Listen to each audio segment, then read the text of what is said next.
July 26th. Took most of today to make it to Long Beach. When we were too tired to walk anymore, we got slices of pizza and Cokes at a shack near the Strip and sat on benches, watching everybody walking around doing their thing. Rondell asked me was our plan to still go to Mexico, but I just stared back at him without answering. Something bad was happening in my head, man. I couldn't barely even stand Rondell all of a sudden. I couldn't stand me either. Us two meaningless kids with some meaningless plan, and how if you got right down to it, absolutely nothing we did or planned to do even mattered. Nothing I said or did or even thought. It was worse than a cliche. It was nothing. And if it was nothing, then why shouldn't I just go swimming too, like Mom?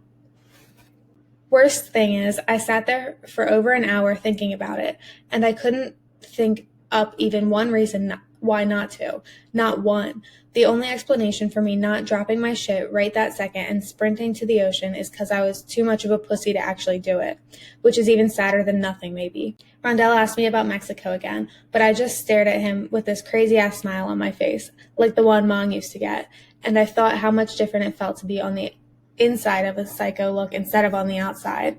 Or maybe the look isn't psycho at all. Maybe it's just somebody fully understanding how alone we really are, which makes what people say to each other seem like an empty sound, no more important than a dog barking or a cat meowing. It's just random noise, not words, because how can two people communicate if they're actually existing in completely different worlds? Does that make sense? Because I don't even know. Actually, what I really wanted to do was just go to sleep, like Rondell always could, only I'd sleep for as long as humanly possible, for days or weeks even, months. Then I wouldn't have to think for a while, and thinking is what was making me tired as hell. The only problem was I didn't feel tired. I laughed at myself, and Rondell turned away, probably thinking I was turning crazy. But that wasn't it. I was just completely stuck in my breakthrough about nothingness, with no idea what to do or think, and Mong's psycho smile somehow transferred onto my face. When it got late and we were bored of watching people, we went down by the beach and found this quiet place, hidden from the boardwalk, where we could sleep for the night. We set up our stuff without talking. After laying there for like an hour, with my eyes wide open, head propped on my bag, I sat up and turned to Rondell, and I couldn't believe it. Dude was actually awake for once in his life. Yo, watch our stuff, I told him. I gotta do something. He didn't look at me. When I got up and stood next to him, he turned away. What's wrong with you? I said. Nothing.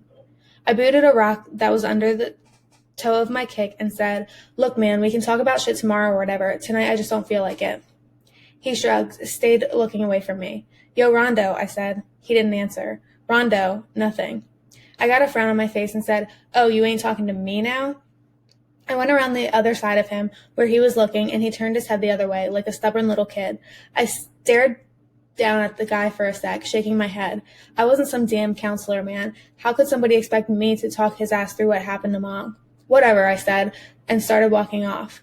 I didn't get too far, though, before Rondell called out after me. Hey, Mexico. I stopped, turned around. He sat up and looked at me, but didn't say anything. I rolled my eyes at him. Come on, man, speak. You can do it. He looked down at the straps of his bag, said, If you're going to leave me, then just say it. I shot him a confused look. Yo, you've lost me, man. What are you talking about? It ain't right if you don't tell me, Rondell said. That's my word. Who says I'm leaving you? He stared at his straps, shaking his head. If you do, though. I marched back over to the guy and dropped my bag. Look at me, man, I said. He looked up at me. I ain't leaving nobody, all right? He scratched his big head and nodded, said, It just seems like maybe you is. I stared at him for a sec, thinking, Okay, what I gotta do, Rondo? I gotta say it for the record? He shrugged. All right, man, listen up then. I, Miguel Castaneda, ain't leaving Rondell Law under no circumstances. All right, that good enough for you? A small smile came over his face. He looked down at his sweatshirt, started messing with the zipper. It wasn't until I saw it the second time and saw his smile that I knew it was true. Check it out, I said. I'll even leave the petty cash in your bag. I wouldn't go nowhere without any money, right? What you mean, he said, looking up at me again. I need money to survive, right? I'm not out here trying to starve to death. Rondell looked crazy confused. Nah, if you don't come back is what I was saying. Say what? What you mean? I stood staring at the guy completely baffled. Sometimes you honestly couldn't communicate with Rondell.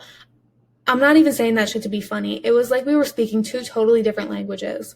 He lowered his eyes, said, I'm sorry, Mexico. For what? If I did anything wrong to Mom. Nah, I interrupted, shaking my hand at him. You don't gotta be sorry for nothing, man. I kicked him in his shoe. Mom was sick, all right? You even know about that? He had a screwed up kidney. Why do you think he kept throwing up all the damn time? Why do you think he was always getting tired? Rondell was looking at me with total concentration. You know what else? I told him. I think he planned on doing that shit the whole time. For real, since the day he came in and asked us did we want to leave too. I think he only brought us along so he wouldn't be alone on his last couple days. He did, Rondell said. I nodded. I doubt he even has a boy in Mexico like he said. Rondell shook his head, said, Still though, Mexico. I'm just so sorry about it. I liked him a whole lot. Stop saying you're sorry, man, I said. You don't got no reason to be sorry.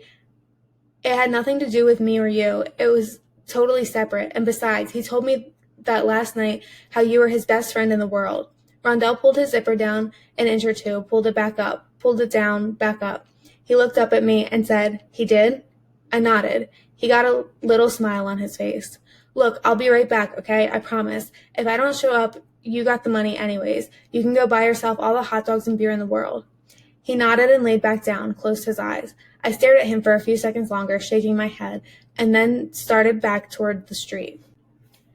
My phone call. I got $2 worth of change from this tiny liquor store that had bars on every window, walked over to a payphone outside a bar playing old school rock songs. I picked up the phone, dropped in 2 quarters, and dialed my mom's at the house. She picked up on the second ring, said, Hello? Just hearing her voice, man, I had this stupid-ass lump come into my throat and my stomach got mad butterflies. Hello, she said again. I tried to think quick of what I could say, like hello right back or yo ma, it's Miguel, but everything sounded fake-like in my head, and I knew my first words to her in so long had to be real. Hello, she said a third time, and when I didn't say anything back, she hung up. I pulled the phone from my ear and looked at it. Then I hung up too, stared at the number pad. I didn't even know why I was calling her in the first place. She especially wouldn't want to talk to me now that I was on the run, but it felt like there was something I had to tell her. I tried to think of what it was, but nothing was coming. I pulled the phone off the hook and slammed it against the change part as hard as I could. Then I slammed it again and hung up. This old drunk dude who was stumbling out of a bar turned to me and said, Hey, young fella, whatever it is, it ain't the phone's fault. You don't know shit about it, old man, I shot back. Best keep your old ass walking. I took a step his way in case he had something else to say. The guy waved his hand through the air and staggered off, whistling. I watched him round a corner, but as soon as he was out of sight, I felt ashamed because my old man always taught me and Diego to respect people older than us, and I definitely hadn't respected his old ass. I looked at the phone again and tried to think some more about what I wanted to say, but nothing was coming, so I started back to where Rondell was with our stuff.